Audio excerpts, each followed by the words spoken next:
बिस्मिल्लाहिर्रहमानिर्रहीम। अस्सलामुअलैकुम। नारिफुन न्यूज़ की खास खबरों के साथ मैं हूं ताहा। हमारे नुमाइंदे शान अशरफ की तफसीलात के मुताबिक मंडी बहाउद्दीन शादी की तकरीब से वापस आने पर ख्वाजा इसरार की कार रोककर 2 लाख रुपए की बेलें छीन ली। मज़ामत पर ख्वाजा इसरार मोल पर उस्मान समेत 7 अफराद का तशद्दुद, सर के बाल काट दिए। District police officer Sajid Hussain Khokhar ने 94 न्यूज़ की खबर पर नोटिस ले लिया। शान अशरफ की तफसीलात के मुताबिक मंडी बहाउद्दीन में ख्वाजा इसरार को तशद्दुद का निशाना बनाने और 2 लाख रुपए नकदी छीनने का वाकया सामने आया। पुलिस थाना सिविल लाइन ने ख्वाजा इसरार, जुनैद उर्फ अनमोल की तहरीर दरख्वास्त पर उस्मान नामी शख्स समेत 5 नामजद और 2 नामालूम अफराद समेत 7 अफराद के खिलाफ मुकदमा दर्ज कर लिया है। District police officer Sajid Hussain Khokhar का कहना है कि ख्वाजा इसरार माशरे का मजलूम फर्द है और इन्हें मुकम्मल तहफ़्फ़ुज़ फराहम करना पुलिस की जिम्मेदारी है।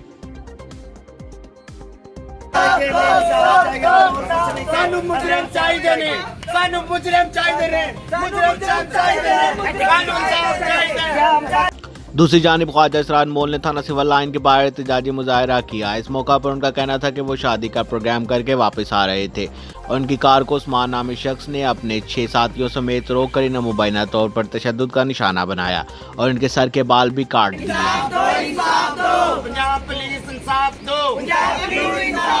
अब तक के लिए सिर्फ इतना ही। मजीद खबरों और अपडेट के लिए 94 न्यूज़ के साथ रहिएगा। आप हमारी खबरें यूट्यूब और फेसबुक पर भी देख सकते हैं। अपना ख्याल रखिएगा। अल्लाह हाफ़िज़।